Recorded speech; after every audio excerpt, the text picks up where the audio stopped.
Good evening. Welcome back to the West Ham Network Extra. I am Alex, and yeah, speaking to you after a very disappointing loss last night. Another 5-1 defeat. Another 5-1 defeat. It's so annoying, isn't it, going to Anfield? Absolutely hate going to Anfield. Like, we never, ever have a good result there. But the fact that we've been there twice now in the last 2 years in the Carabao Cup, and both times have suffered 5-1 defeats, is rather embarrassing, you know. It is rather embarrassing. Although, excuse me, I do have to say that I do think our performance in the game yesterday was a lot better than the performance we put in our 5-1 loss last year at Anfield, 100%. And I don't think that the scoreline reflects our performance. Right?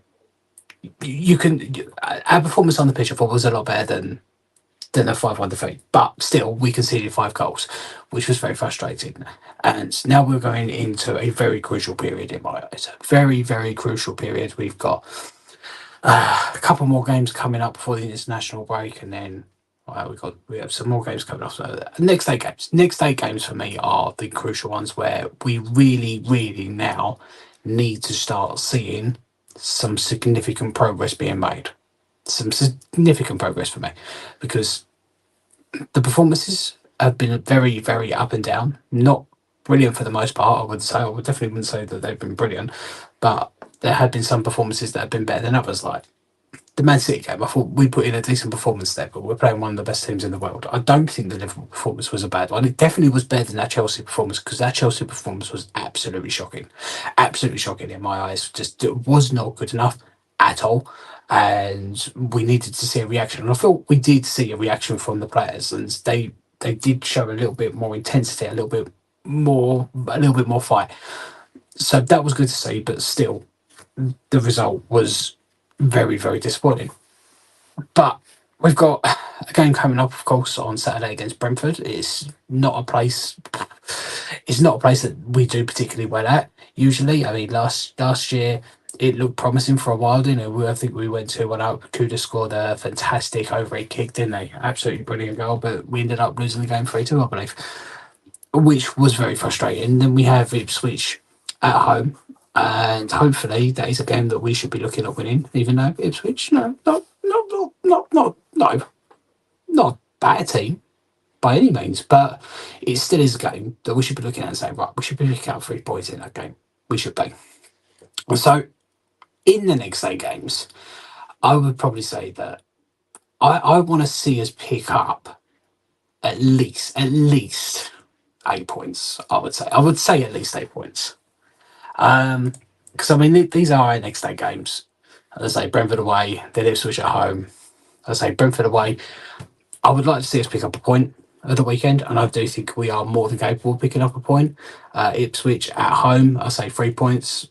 That's what I want to see. Tottenham away, obviously we did win there last year, but it's never an easy game. We don't always get a result there, so it'd be great if we can get something, but I'm not going into that game automatically expecting to pick up points. Manchester United at home, Man United, we know, are a team who are very up and down. Sometimes they turn up, sometimes they don't. So I would hope that we can get something out of that game. So I would like to think that we could try and pick up at least a point in the games between Tottenham and Man United. Like, out of those two games, I would like to see us pick up at least 1 point. Nottingham Forest away, another game which is not going to be easy. They've started the season decent. They look okay. They're playing some decent football, so not going to be an easy one. But I would still hope that we can go to that game and pick up at least a point. At least a point. That's what I would like to see. Everton at home, I want to see 3 points. They have not been particularly good.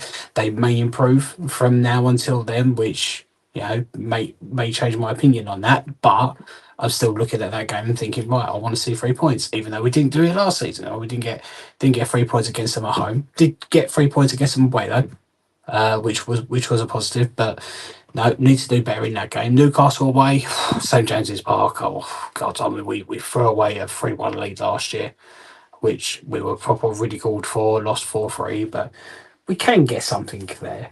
But Newcastle are a very decent team. It's not an easy game And then, of course, you got Arsenal at home. So again, very much like the Tottenham and the Man United games, I would like to say that we can pick up at least a point from the Newcastle or Arsenal. At least that would be nice. That would be nice if we can pick up at least 1 point. So yeah, 8 points minimum. That's what I want to see. Now we're going to pick up 8 points in those games. I don't know. And you may be sitting there and thinking, right, is 8 points enough? I will go, well, is 8 points enough? I think it all does depend very much on the performances on the pitch. If we're seeing some really good performances, we're seeing some intensity, we're seeing improvement in the way we play, we're seeing a plan, then, but we're not picking up the points. I'll go, yeah, 8 points, that's okay. That's not terrible. It could be a lot worse. But if we don't pick up at least 8 points, then I'm going to be worried.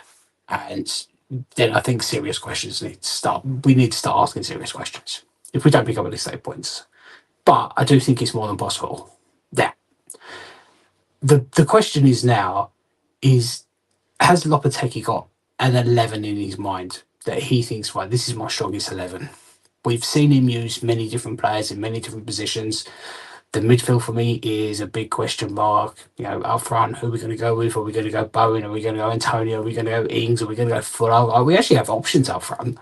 None of the options have proven to be brilliant so far. I don't think Bowen has performed fantastic up front, but I do think he put in a really good performance against Liverpool yesterday. So how we does he have the idea of that 11? I think we've got our defence sorted, right? I think Todibo is pretty much going to be starting there now, I would imagine. Because first half I thought he was okay.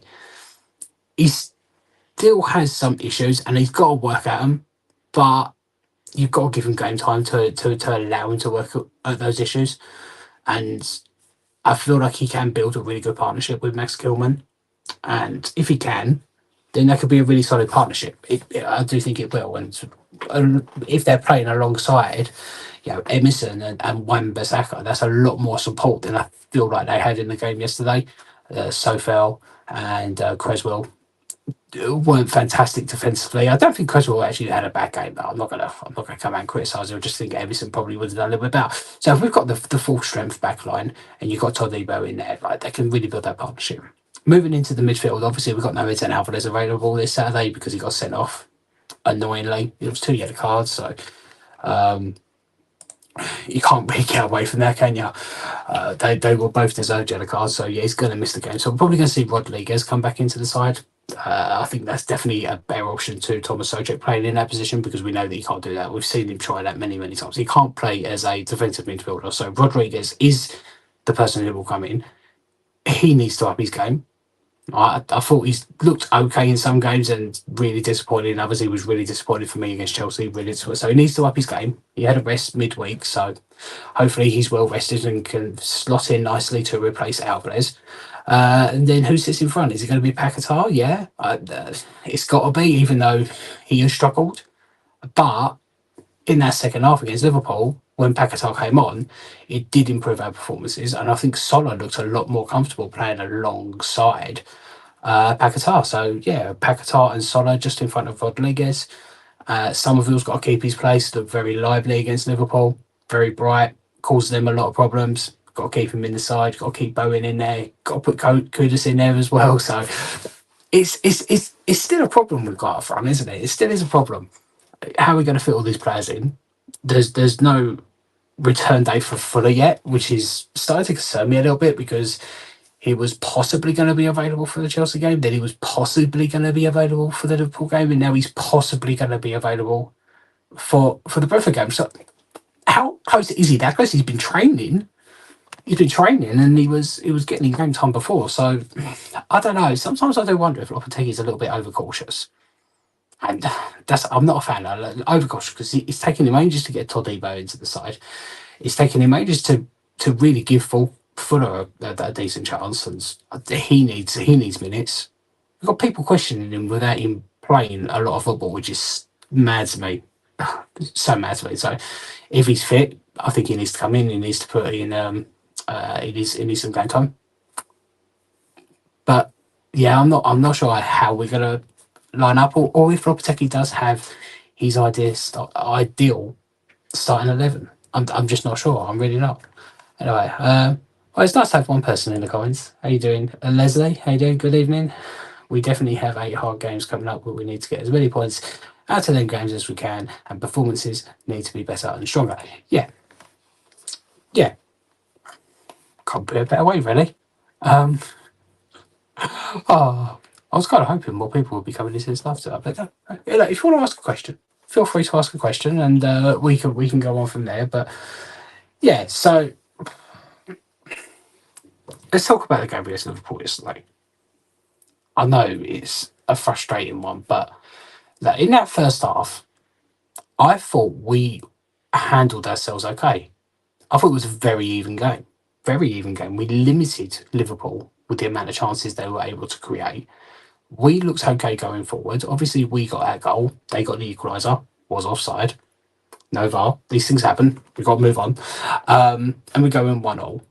Our midfield was non-existent. They couldn't get into the game. Like Solar, Socek, Alvarez couldn't really get into the game. Alvarez was very lively. He was getting himself about, but he was a little bit too relaxed on the ball for me. Kept on holding on for it for a little bit too long. Not had enough awareness. Kept on getting nicked off him, which was very frustrating to see. And I think that led to a lot of the frustration he had in that game, which led to him getting his 2 yellow cards.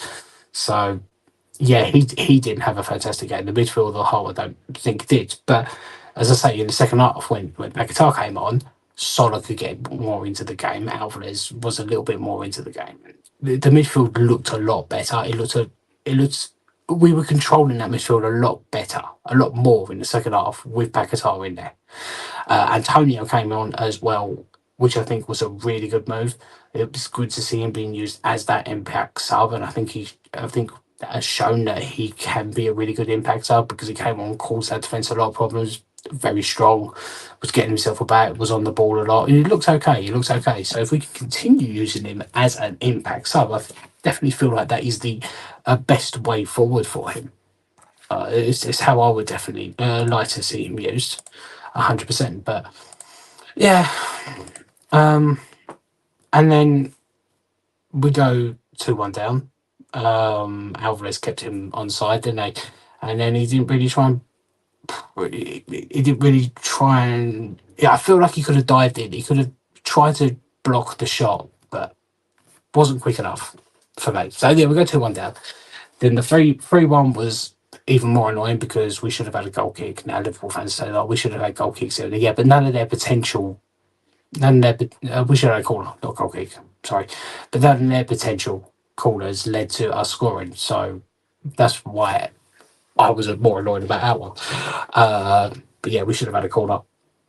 And then from that goal kick, they scored their third. And again, we should have done better defensively. It's this when we're getting caught on the counter. We're not. What's the word I'm looking for?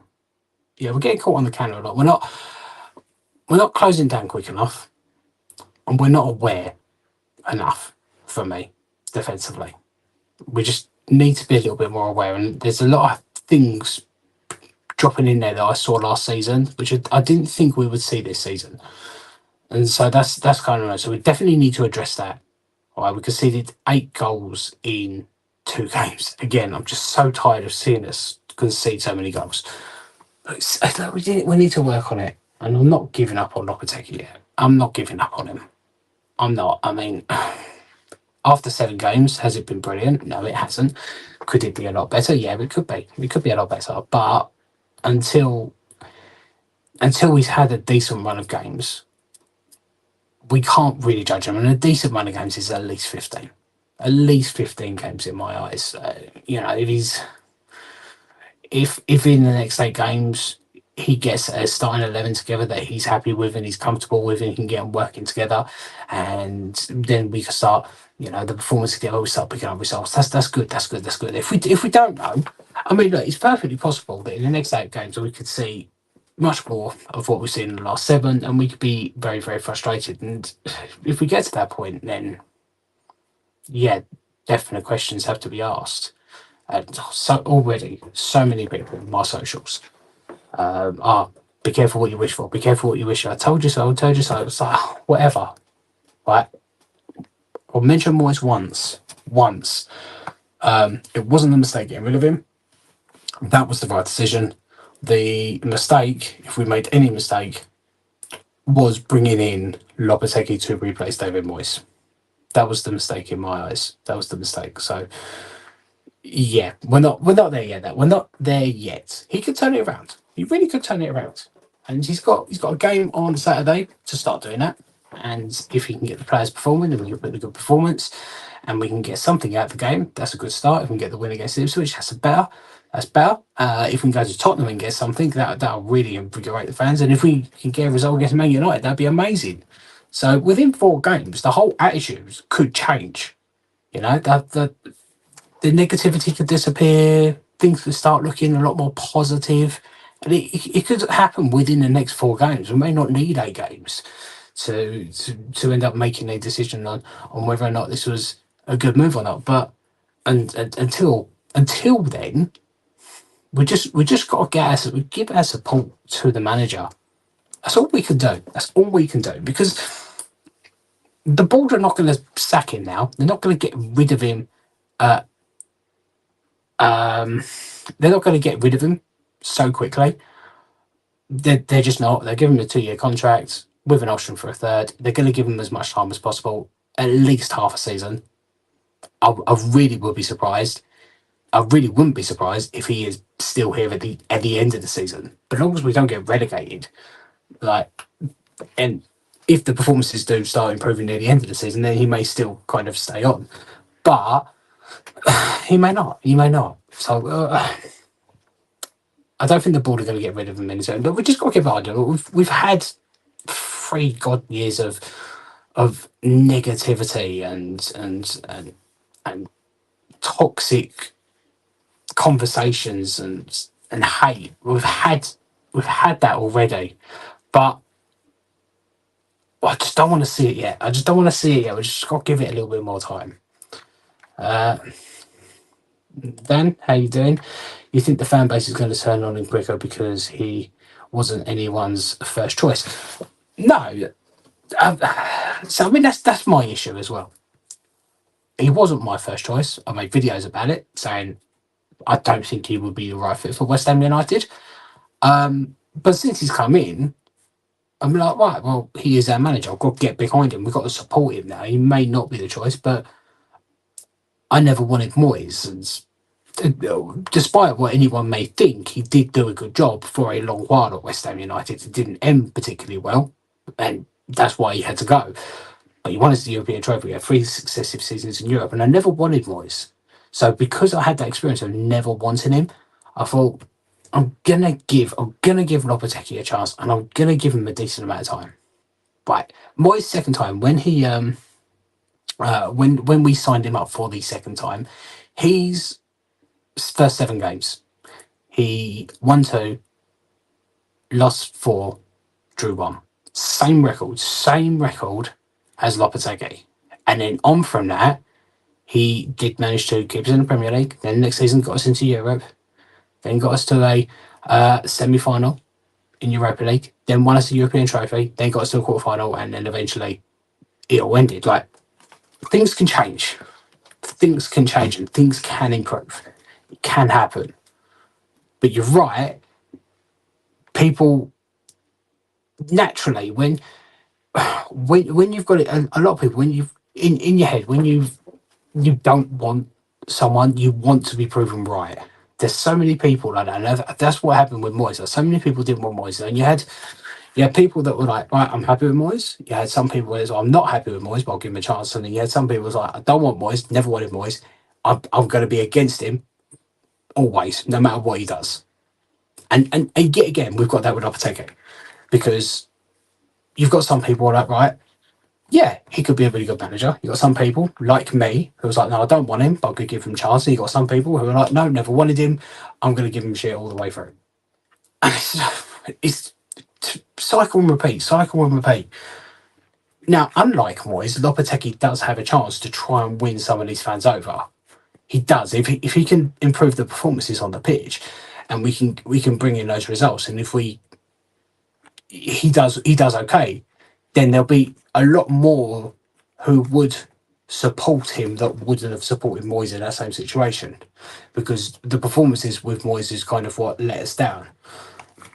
So there is that opportunity, but the performances need to start improving now from the next game, and the results need to start coming as well. And I think a lot of the fans would be okay if the performances start improving, but we're not picking up a huge amount of points at first. But eventually, we will want to see points as well, because performances can only carry us so far. At the end of the day, we want to see points on the board. We don't want to be seeing us languishing down the bottom of the league. We need to be seeing points on the board, but we also want to be seeing the performances. So both's got to happen. Both's got to happen. Leaks already. Are you talking? I don't. I don't think. I think half the links that we are seeing have been manufactured by people for clickbait. I do think that so much stuff has come out, and then it's been disproven a couple of days later. Like the board support him. He was never Steiden's choice, and then Steiden was in all the meetings, and then they 100% agreed. I mean, we don't really know what is going on behind the scene, but you've got, as I say, you've got some people that would just don't want him at all. They don't want any. They don't want him involved at all, and they will just push agendas to try and get a reaction. So, like I've always said, don't always believe everything you read on Twitter. Don't. It's like I think Sullivan is a right. He knows the fan base is on edge right now. Yes, can't disagree with that, Dan. I mean, he does make some strange choices, doesn't he? Definitely does. Randy, how you doing? All right, Alex. You remember all my concerns that I mentioned to you last week? Yeah, yeah, same concerns. But I'll say the same thing I said then. I'm still going to give him 15 games. It hasn't been 15 games yet. You know, still say the same thing. I'm still going to give him 15 games. Colin, how you doing? Good evening, Alex, and everyone in chat. Cannot see us getting 4 points for the next 5 games. Would like to be optimistic. I cannot give him 15 games. We are conceding too many goals. We've got to. Because who else are we going to get in at this stage of the season to replace him? Who? Who? Moyes? There'll be meltdowns. Meltdowns. So you've got to give him at least 15 games. Because who else are we going to bring? What? We're going to... What? What? Brendan Rodgers? Who else? Like, seriously, who else would you bring in at this stage? Because the board is not going to pay out, right? They're not going to pay out to bring someone in. So I mean, that's the only question. Right? If you want him rid of now, who are you going to bring in? End of the season, that's a different case entirely. Halfway through the season, you may have an argument, but right now, it's just no. You've just got to give him time, right? A new manager could come in and take 5 or 6 games to get used to it. This is it, right? It could take a new manager 5 or 6 games to get into the run of things. And are you going to call for him to go after 5 or 6 games? We can't make a full judgment until we've had a decent amount of time. We've got to give him that decent amount of time. But if the performances and the results don't come, and the 15 games, if we're still looking back on it and we're saying the same things, and we've got the same problems, then yeah, questions have to be asked. But he still ain't going anywhere. He still ain't going anywhere. He's not going anywhere till Christmas. I'll start asking questions after 15 games, but he ain't going anywhere. The ball's not going to. So we just need to try and get behind him. We really do. Evening, Budgie. How you doing, mate? How's things? Sorry, I'm just reading that other one. Randy, biggest gripe with the Lopetegui appointment from the start that he did not play football the majority of fans wanted to see. I hope he turns it around. See, when Lopetegui came in, I was never expecting a huge change in the style of football that we played. I wasn't expecting to see us go and play like big handball. by handball, nothing like that. But what I did think is that we would see a lot more intensity. I mean, we have changed in the style of play. We are tending to keep possession a lot more. We're playing a lot more possession based football, but we're not particularly good with it, and we're not playing that way with enough intensity, and we're not passing it quick enough, which does make it look very lethargic. And that's one of the issues. But we are having a little bit more possession, so we are playing a more possession based game. And I think the idea is to play a more possession based game, and we start moving it quicker, and then we start controlling the game a lot more. I think that is the plan. That's what we're aiming for, but we're not there yet. Now, against a team like Liverpool, they are going to have a lot more possession. Against teams like Man City and Chelsea, they are teams that you would tend to expect to see have a lot more possession. But in a game against someone like Brentford, you would think, right, okay, now this is a game that maybe we can try and control a little bit more, even though Brentford are a very, very good team. Very good team. So we just need to see a little bit more intensity, right? A bit more speed, passing it with intent, movement quicker, making spaces. That's what we need to see a lot more of, and that's what I haven't seen. And I think if we start doing that, you will start see the performances improve.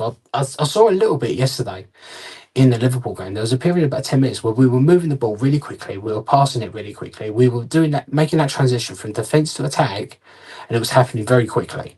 And that was really positive to see. Didn't happen for the whole game, but there was periods when, and like, if we can do that a lot more in games, then I think the fan base will start coming around a little bit more, because it will be better football. It will be better football. Are we back in the free games to save your job cycle already? No, we're not. Save games. No, it's not free games to save something. No. He's not. There definitely will be questions if we lose against Brentford, Ipswich, then Tottenham, because they're the next three games. You know, they are the next three games. I think there would be questions if we lose this game, if we lose the Brentford game, the Ipswich game, and the Tottenham game. But then if we win against Man United, the fan base are like, yeah, could be. Then if we get something against Nottingham Forest, win against Everton, things can change really quickly. I mean, just imagine we beat Brentford, Ipswich, get a draw. Right, let's say we pick up the 8 points in those 4 games. I think on the whole, the fan base will be like, yeah, that's better. That's better.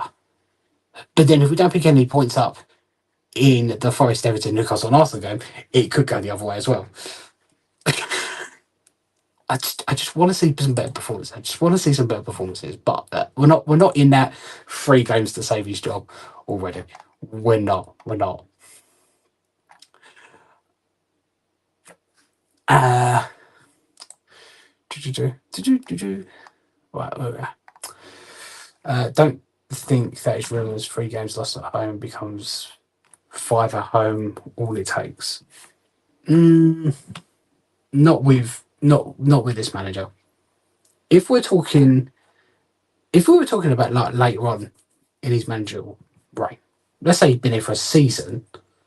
Let's say he was here last season, did okay, and then this season, this is how he started. Then I'd be like, yeah, his job is under threat. Like, he's under pressure now. He's had a whole lot of time to work with these players to get them doing the right thing, and it's not working now. But because it's so early in his tenure, I think he's going to have a little bit more. He's going to be allowed a little bit more, and he should be, because we've introduced so many new players, because we've got a new backroom staff. We're trying to do something a little bit different. May take a little bit more time, and I think that is going to be the understanding of the club. And I don't think they're going to apply so much pressure to him. And they're going to give him a little bit more time. And I don't think that is a negative thing. Personally, I just don't think that is a negative thing. 1 second, I just need to try and move this because I keep on. So I've got my camera here, but I keep on looking at the screen, and then I realise I'm not looking at the camera. So I'm just trying moving things around so I can look a bit more. Right, that's a little bit better, I guess. Yeah. Anyway, right. Let's have another look. Evening, Leslie. How you doing? Sorry? No. Sorry? No. Hell no. Hell no.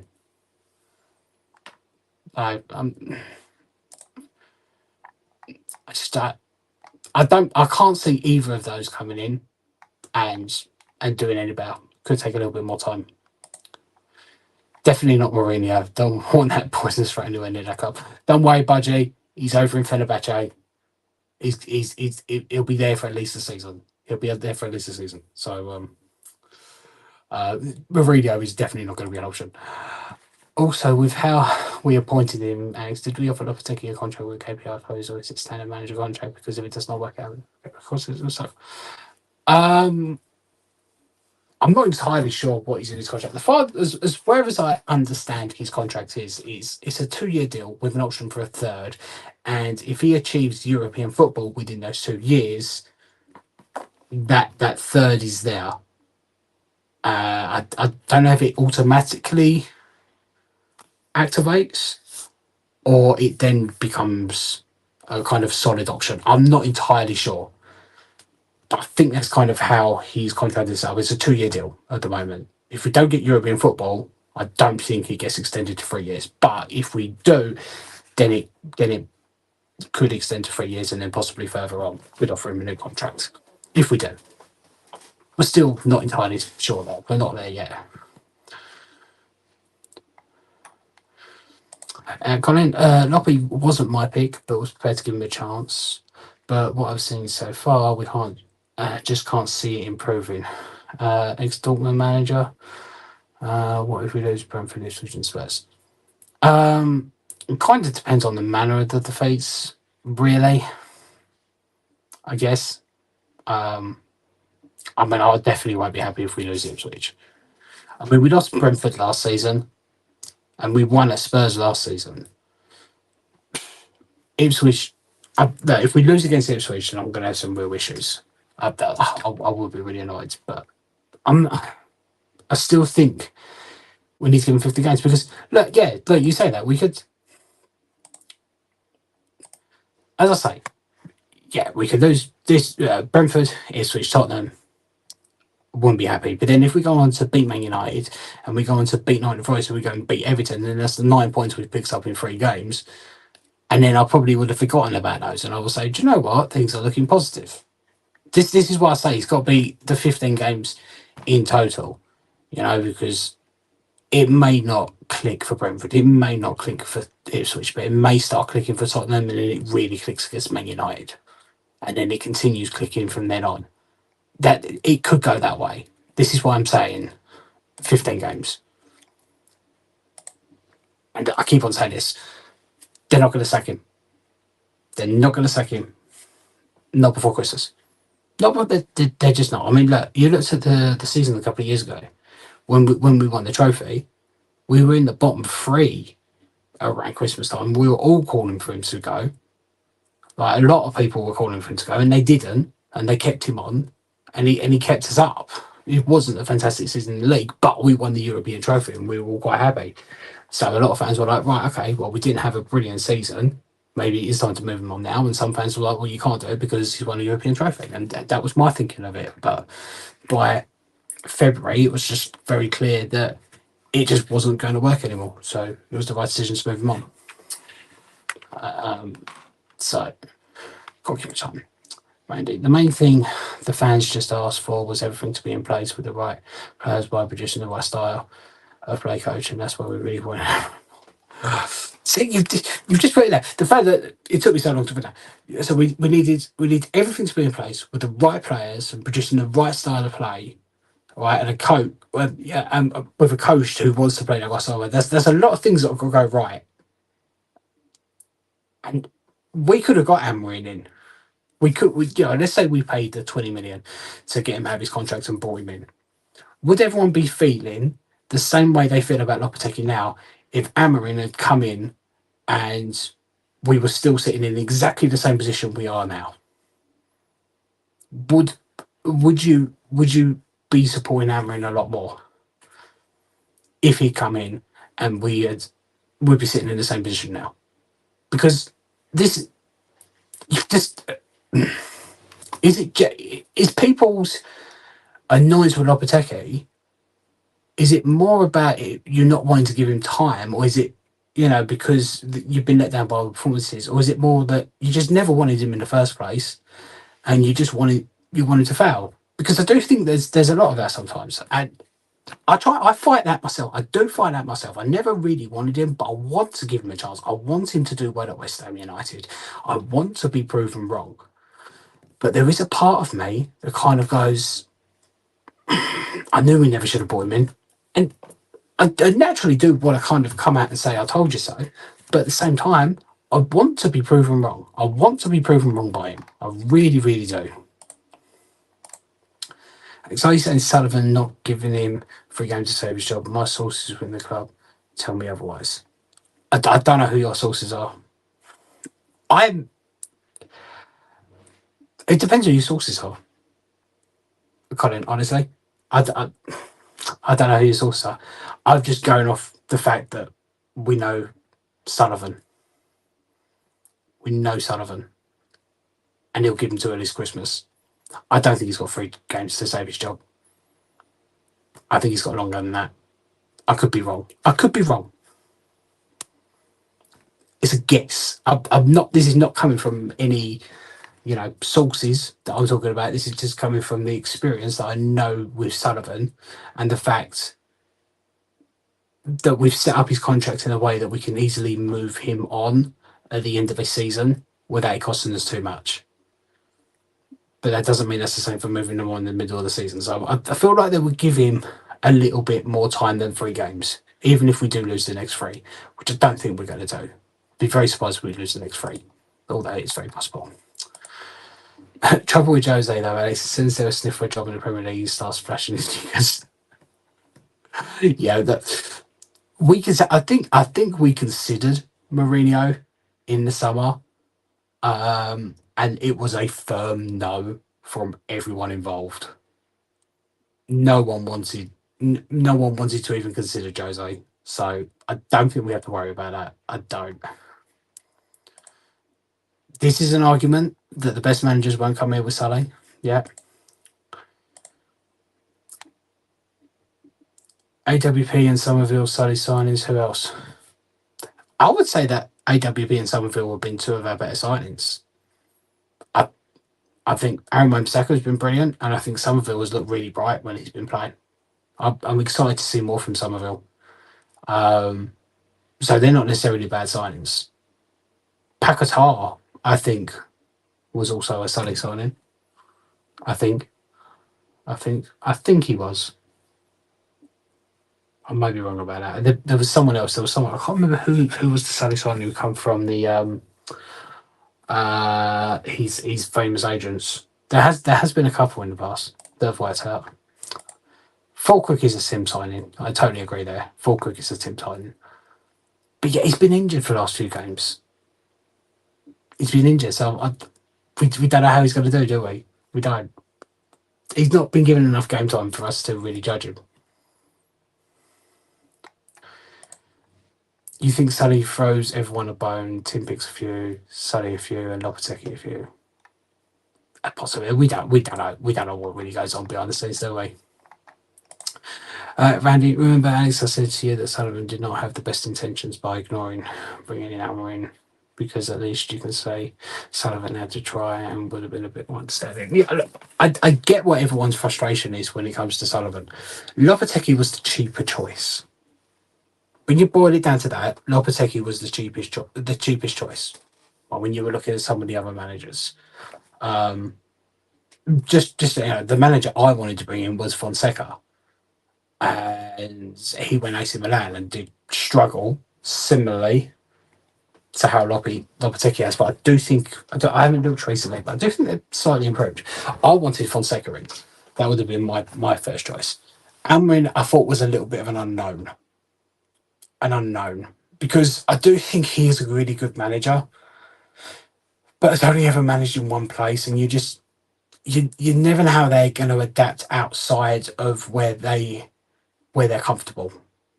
So I can understand why we didn't do that, because I think we had to pay like 20 million to get him out of his existing contract, and I think we looked at that and thought that was a bit of a risk, and I do agree with that. I do think it would have been a risk to bring him in. No experience outside of pretty much what he's been doing really at the league that he's been in. Very comfortable, doing really well in a good team in that league. Coming to West Ham, a team who is not one of the best teams in the league, you don't know. It was going to be a risk whoever we brought in. And when you're taking risks, you want to try and minimize that risk as much as possible. So Lopetegui was the safest choice, not necessarily the best one, which is a little bit of a frustration. But we probably looked at it and thought, well, if we spend 20 million to get Aaron out of the contract, that's 20 million less we have to spend on transfers. So we can sit and discuss. But I'd say that we could be sitting here in 7-8 weeks and be talking about what a fantastic manager he has been, and what fantastic performances we've been seeing, and some of the great results that we've been having, and how he's really turned the corner. That is a genuine thing that could happen. It may not happen, but it could happen. It could happen. But we're not going to know yet. We're not going to know for the time being. So we just got to give it a little bit more time. Lopetegui is not a fault for taking the job, but in the end, the frustration is that we feel that Almiron could have been the right choice for us going forward. This couple of style would be better. Well, yeah, we say the style could have been better or would have been better, but it may not have worked for us. It's just don't know. We just don't know. We just don't know. But at the moment, we just kind of got to support the guy. We've got to support Lopetegui because he's our manager, and until he's gone, he's going to be our manager. And I'm just hoping that in that time, both things can turn around. Things can turn around. Aaron was asking for 10 million wage and signing on fee on top of salary. But yeah, I mean, it was going to cost him an absolute fortune. Probably made him cry looking at that. Alex, mate, with Aaron, winning a salary, he said to him, we need a massive overhaul and we need massive money. Sullivan thought it's too steep. We would be doing better with the squad. Then why did he spend so much money in revamping the squad in the summer? He revamped the squad in the summer. Right, we brought in 9, 10 new players. We've revamped it. Maybe, right, he was said, right, well, you need to spend at least 150 million. He's gone, well, I need to spend like 30 million just to bring you in. So that means I've got to be spending at least 180 million. We thought that's just too steep. But and we don't know. Would have been a lot of money. You would like to be what you have been taking. I ain't taking anything. I'm just on pure energy. Go walk the dog. Okay, buddy, you walk the dog. I'll try and keep you understand. I'm not going to be on here for much longer. Hope Lopetegui gets 6 points against Brentford and Ipswich, because if he does not, then gets sacked. As said, Sullivan will be getting it from the fans. Oh, Sullivan's been getting it from the fans for the last 2 odd years. He doesn't care. Sullivan does not care what the fans think. If you think that Sullivan is going to bow to fan pressure, I don't. Unless it's cheap for him to do so, unless it's beneficial for him to do so, I don't think he will. And I think that's why he ended up moving Moyes on, because it didn't cost him anything, because he came to the end of his contracts, he just didn't have to offer him a new one. And so you can say, right, he bowed to fan pressure by not offering him a new contract. No, it was just the easier choice for him at that time. He knew that he could move him on, semi-please the fans, and then get in another person to replace him, and it'll give him a little bit of breathing space. He probably was hoping for a bit of a stronger start, so the fans wouldn't get on his back straight away. But this is what's happening at the moment. But I still would just urge everyone just to get behind him. Just get behind him. A lot of what we spent pushed over to next year to lead Guilherme structurally. Yeah, I'm not sure about Guilherme. That was I know it wasn't an upfront payment, but we did buy him. But I mean, Todibo, that won't hit the accounts till next year. So yeah, that's one for next year. Solo is a pure loan, um, so we may not sign him, but obviously there'll be some kind of wages or loan fee involved in there. Rodriguez we're getting on a free, so there was no transfer fee there, but it's probably a signing on fee and things like that. So yeah, there have been some things that have been pushed over to last year, and I don't think the way I understand it is I don't think we spent our transfer budget. The problem was wages. We were we were over our wages budget, and the reason we didn't end up bringing any more players in, or we didn't sign a player on a free transfer, another defender in, is because of that wages budget. And I think we were kind of hoping to get like Gued out of the club on a free, out of the club altogether, so we didn't have any of his wages. I still think he's got some of his wages on the books. Zuma, I feel like probably still subsidising some of his wages. Or Prowse, his wages as well. Cornet as well. I think we really did want to move on Danny Ings because he cost us so much money, but we just couldn't. So yeah, I think it was the wages amount that was the problem, not so much the transfer fee budget. This year probably was banking on the Paquetá money. Next year we will probably be banking on the Kudus money, I would imagine. That is something else you've also got to play into account because we, that whole Paquetá thing, we were expecting to at least bring in some money, but now there's a massive possibility that we may lose out big time on him, right? He could get banned completely from football, and then we don't. Yeah, I mean, we don't. We can't recoup any money for him, and that probably was a big worry for the Paquetá thing. So I think that was probably in the back of their minds when it comes to the transfer window, because I don't think that came out until after Lopetegui signed for us. So that may not have had a big impact on the whole Lopetegui situation, on Lopetegui joining us, but I think it definitely had an impact on our transfer window. It was definitely a fault. Definitely a fault. Paquetá would result in Messi plans. I don't think so. Spent the 6 highs from Europe. Still think we had a good window. Think we'll improve with time. Yeah, I still think we are going to improve, and I still think we had a good window. I've seen loads of posts today.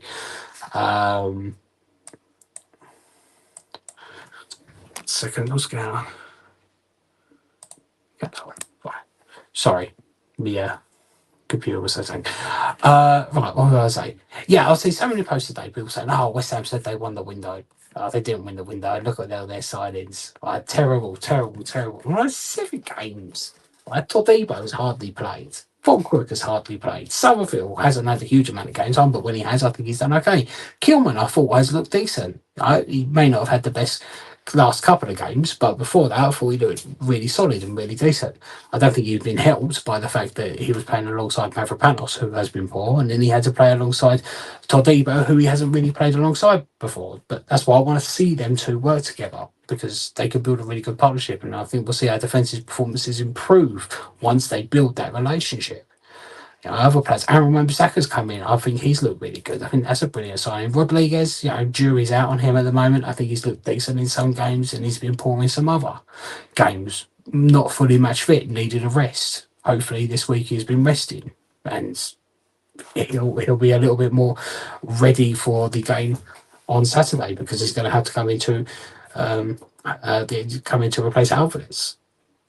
Solar, I think he looked okay. Solar yesterday definitely looked better in the second half than he did in the first half, so that could be a decent signing as well. So I'm still happy with the transfer that we made. I know Guilherme hasn't played much. Did score for the under-21s though, which I think was a nice little finish, which would be good for his confidence. So maybe he will come into the plans a little bit later, but not at the moment. With the games coming up, I just hope Lopetegui can get the results to turn it around. But in all the games so far, he has not got everything right in a single game, including the Texans and personnel. Yeah, I think I would agree with that. I think there's games where he has got things wrong to begin with, and then he's fixed them during the game and it's worked. I think sometimes he's got a lot of the things right at the beginning, but it hasn't worked, and then he's made changes that have made it better. There has been times where he has messed it up completely with the lineup and then messed it up with all the changes. That was my opinion for the Chelsea game. He just got everything wrong there. He just there's been a lot of mistakes. There's been a lot of mistakes. And he did come out, in his press conference the other day and say, right, I've made mistakes, I can learn from my mistakes. And that's what I want to see. I want to see him learning from his mistakes. And we will see if he does learn from those mistakes in the next few games. If we don't see the same mistakes over and over again, then he's learning. If we see new mistakes, that's also frustrating. But hopefully he is learning from his mistakes. We played well when it was 2 last night. I've seen serious negatives. We need to stay behind the team if we're wheelchair supporters. Yeah, I wouldn't go as far to say if you're not getting behind the team, you're not a real true supporter. I wouldn't say that. I would say you're a negative supporter if you do that, but I wouldn't necessarily say that you're not a real supporter. But I do totally agree. We do need to get behind the team, and I think there has been some positives and there has been some serious negatives. Hopefully, we can work on those negatives and turn them more into positives. Kers, Bologna, fullbacks, Mikhail, also got possibly. Cheaper options were there. Oh, cheaper options were there. All right. Thank you very much for coming on tonight, guys. Look, hopefully, we do see a much better performance in the game against Brentford at the weekend, and hopefully we can get a result. And hopefully we can start talking a little bit more positively again, and we can look forward to things. But let's get behind the team. Let's get behind the team. Let's get behind Opsiki. Let's try and think positive. And that's difficult. Let's try and think positive, and hopefully the results will improve. And if it doesn't, and it doesn't work out, let's not get too annoyed. We'll just say, right, okay, we'll move on. We'll try something new. But we're not there yet. Give him 8 more games. Give him 8 more games, and hopefully he picks up some points in those games and starts to change some minds. That'd be good. Anyway, thank you very much for joining me tonight. Really do appreciate it. There'll be videos from me out of the weekend. Should be live next Tuesday. Alex's TikTok takeover on the West Ham Network. And yeah, probably have another live next Thursday night as well over on here, whether it be like this or maybe an opposition chat. Try to go live every Thursday night if I can. Anyway, thank you very much for joining me tonight. Hope you have a good night. Come on, you Lions.